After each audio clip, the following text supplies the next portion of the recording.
खान साहब से मैंने पूछा है कि क्या पोजीशन है जब से आप अरेस्ट हुए हैं, तो किस हालत में आपको रखा गया है।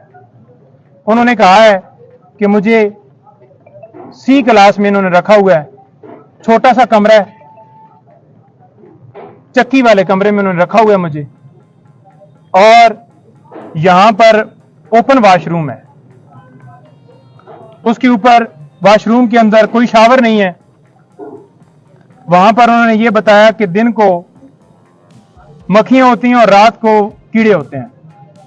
ऐसी हालत में उन्हें वहां पर रखा गया है। खाने के हवाले से उन्होंने कहा है कि मुझे कोई इशू नहीं है,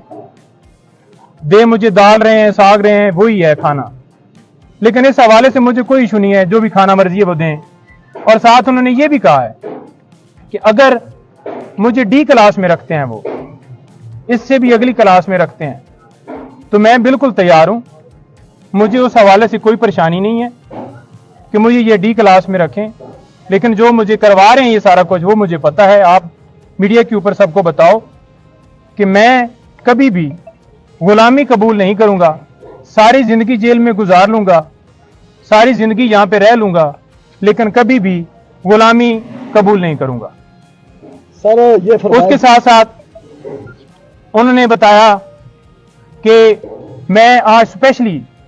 उन लोगों को सलाम पेश करना चाहता हूं, आपने जाकर बताना है कि जो इस वक्त जेल के अंदर इसी नौइयत की और इससे ज्यादा तकलीफात में वहां पर कैद काट रहे हैं, जिनमें उन्होंने सारे वर्कर्स का जिक्र किया पहले कि जो वर्कर्स गिरफ्तार हैं, फिर जो टॉप लीडरशिप वहां पर लाहौर के अंदर शहरियार, इजाज चौधरी साहब, सना, खतीजा और तैयबा और मशवानी साहब और सारे जितने नाम भी उन्होंने, अली मोहम्मद खान, सारे जो गिरफ्तार है, शहरियार अफरीदी, यास्मीन राशदा, एक एक बंदे का नाम मैं मतलब स्किप कर सकता हूं, लेकिन उन्होंने एक एक बंदे का नाम दिया कि उनको मैं आज दोबारा खराज तहसीन पेश करता हूं, सलाम पेश करता हूं कि जिस तरह से वो वहां पर डटे हुए हैं और गुलामी मंजूर नहीं कर रहे। फिर उन्होंने कहा कि ये तीसरा अटैक मेरे घर के ऊपर हुआ है, मेरे घर के दरवाजे तोड़े गए, बुशरा बीबी, उनके बेडरूम का दरवाजा तोड़ने की कोशिश की गई है, और इसके ऊपर आपने यानी कि लीगल टीम ने वहां पर जाकर बाकायदा तौर पे जिन लोगों ने दरवाजे तोड़े हैं उनके खिलाफ कार्रवाई करनी है और उनके खिलाफ केसेस वहां पर फाइल करने हैं। फिर उन्होंने बताया कि मेरे जो गार्ड्स हैं उनको भी गिरफ्तार कर लिया, और साथ मेरे जो पर्सनल सेक्रेटरीज वगैरह थे, अली खान, अवैस, अली न्याजी, और उनको भी गिरफ्तार कर लिया। तो लिहाजा आप ये देख लें कि उनका क्या कसूर था। कोई किसी तरह से ना उन्होंने मजम्मत की, ना उन्होंने किसी तरह से आगे से कोई रेजिस्टेंस की, ना उन्होंने किसी तरह से आगे से कोई बंदूक या कोई चीज छीनी, उनके ऊपर डकैती का पर्चा कर दिया है। फिर उन्होंने कहा है कि जो पीटीआई की कोर कमेटी है वो फैसला करेगी, जो भी हमारा लाए अमल होगा, कोर कमेटी को सारा इख्तियार मैं दे के आया हूं, कोर कमेटी सारा फैसला करेगी और मेरी मुशावरत से करेगी, कोई एक बंदा डिसीजन नहीं लेगा, कोर कमेटी सारे फैसले पीटीआई के हवाले से करेगी। फिर उन्होंने ये कहा कि जो मुझे यहां से अगवा किया गया है, ये 9 मई की तरह दोबारा अगवा था। जिस तरह से 1 बजे पुलिस फौरन पंजाब की वहां पहुंची है, ना उनके पास कोई मुझे वारंट दिखाया गया है, हालांकि मैं खुद कह रहा हूं कि मैं चलने के लिए तैयार हूं, और जबरदस्ती मुझे दबोच के कपड़ा डाल के वो गाड़ी के अंदर उन्होंने जाके मुझे बिठाया है। तो ये एक अगवा, इस हवाले से मैं कहूंगा कि 12:30 बजे फैसला होता है और पुलिस की ना इजाजत होती है, पुलिस के पास इस्लामाबाद पुलिस ना मौके पे मौजूद होती है, पंजाब पुलिस आकर जिस तरह से उन्होंने मुझे वहां से अगवा किया, मेरे घर के दरवाजे तोड़े गए, तो मैं ऐसे अगवा कहूंगा। और लोग अगर पुरअमन एहतजाज